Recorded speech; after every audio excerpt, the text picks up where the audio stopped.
fighting? हार की जिम्मेदारी मैंने मेरे ऊपर ली है।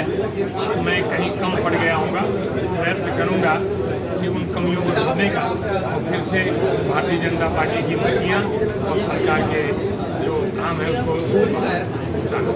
ये धन्यवाद यात्रा कब से कब जल्दी उसकी योजना कर रहे हैं। 5 विधानसभा में मतदाताओं का धन्यवाद यात्रा करेंगे। कई विधायक भाजपा के लगे, राज्य मंत्री लगे, कुछ लोगों को शामिल कराया गया, समर्थन लिया गया, फिर भी नतीजे आपके पक्ष में नहीं आए। क्या विधायकों ने भी कहीं कमी करी क्या? मैंने कहा न कि संगठन और हम सब लोग मिल करके चुनाव लड़ेंगे। हम सब लोग मिल करके देखेंगे कि कहाँ कम रहे। आज मैं पूरी हार की जवाबदारी मैं मेरे ऊपर इसलिए ले रहा हूँ कि प्रत्याशी कहीं न कहीं तो कम पड़ गया होगा, जिसकी वजह से वो हार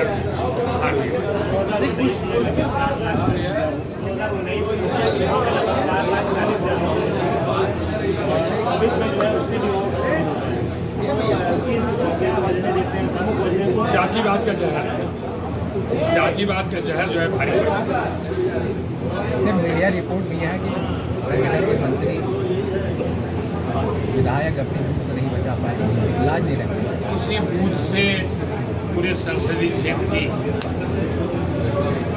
मापदंड नहीं हो सकता। इसलिए चुनाव हारे हैं।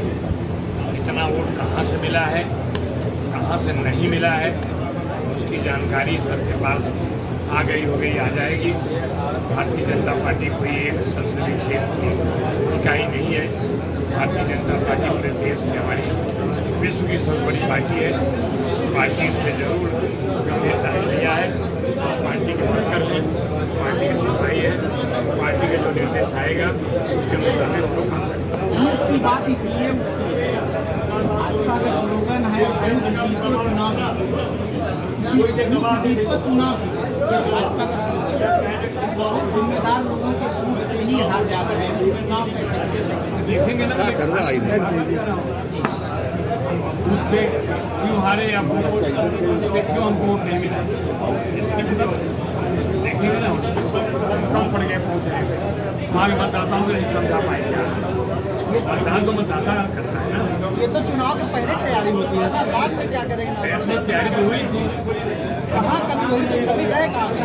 अभी तो लेकिन वोट की गिनती, पन्ना प्रमुख सुनेगा, हर एक चीज़ की बात आप करते हैं। नहीं, उसी के लिए मैंने कहा ना कि हम इस पर जरूर चर्चा करेंगे। हमारी पार्टी इसकी समीक्षा करेगी, तो समीक्षा करेगी, जहाँ कमियाँ होंगी दूर करने का प्रयास किया जाएगा।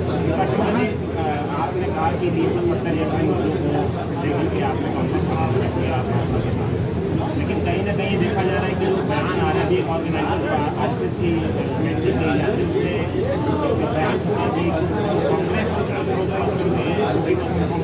उनको लाया गया भाजपा में, और ये एक प्रमुख कारणों में से कुमार दिया है। उन्होंने इसको नाम नहीं लिया है, लेकिन इशारा चलिए अच्छा आएगा, मतलब कम से कम इसलिए मैंने मेरे ऊपर जवाबदारी ले ली।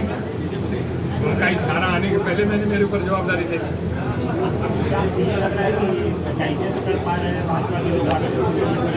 भाजपा ने चूँकि मुझे सदस्यता दी थी, मैंने आदरणीय राष्ट्रीय अध्यक्ष के पी नड्डा साहब का आभार माना था कि मैं दूसरी विचारधारा वाला व्यक्ति आज इस विचारधारा को एक्सेप्ट किया है, तो विचारधारा के साथ पूरा निष्ठा से रहूँगा।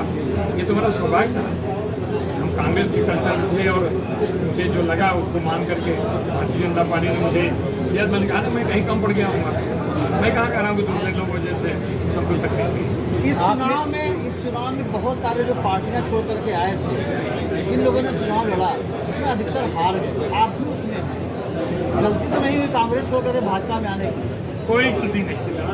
राष्ट्र के इश्यू पे मैंने पार्टी छोड़ा था। मैं कोई विधानसभा लोकसभा का टिकट नहीं मिला जो नहीं छोड़ा। आज भी अगर कांग्रेस को सभा के देश से लेना है, सीटें कुछ कम ज़्यादा हो सकती है। मैं फिर से दोहरा रहा हूँ, आर्टिकल 370 हटाए जाने का जिन लोगों ने विरोध किया है, मेरी नज़र में भारतीय नहीं हो सकती। हम राष्ट्र के मुद्दे पर हमारे लिए राष्ट्र पहला पार्टी, इसलिए मैं भारतीय जनता पार्टी में काम करने गया। आपने पूरा जीवन खपा दिया महाराष्ट्र में, उथल मची हुई वहाँ पर, कैसे देख रहे हैं? राजनीतिक उथल पुथल जो है, अंग्रेजी के एक वाक्य है कि there is any certainty in the politics there is uncertainty. So uncertainty the certainty cricket का खेल, राजनीतिक खेल। एक आदमी 10 लाख से जीतता है और एक मतलब 0 पे बोल्ड हो जाता है। एक 200 रन बनाता है, एक लाख हो जाता है। इसलिए राजनीतिक खेल में कहीं न कहीं हम जो है लोगों तक पहुंच नहीं पाए। हम कोशिश करेंगे। महाराष्ट्र के बारे में बताइए। मैं बता रहा हूँ महाराष्ट्र अब ये हो गया, अब देखिएगा 5-6 महीने में चुनाव है। महाराष्ट्र में देवेंद्र फडणवीस साहब के नेतृत्व में वहाँ सरकार बनेगी। एकनाथ शिंदे कहाँ जाएंगे? एकनाथ शिंदे वो तो उनका तय करें, वो उनकी पार्टी। एकनाथ शिंदे तय करें कहाँ जाएंगे। लेकिन भारतीय जनता पार्टी महाराष्ट्र में देवेंद्र फडणवीस साहब के नेतृत्व में सरकार बनाई थी, आज फिर बनाएगी।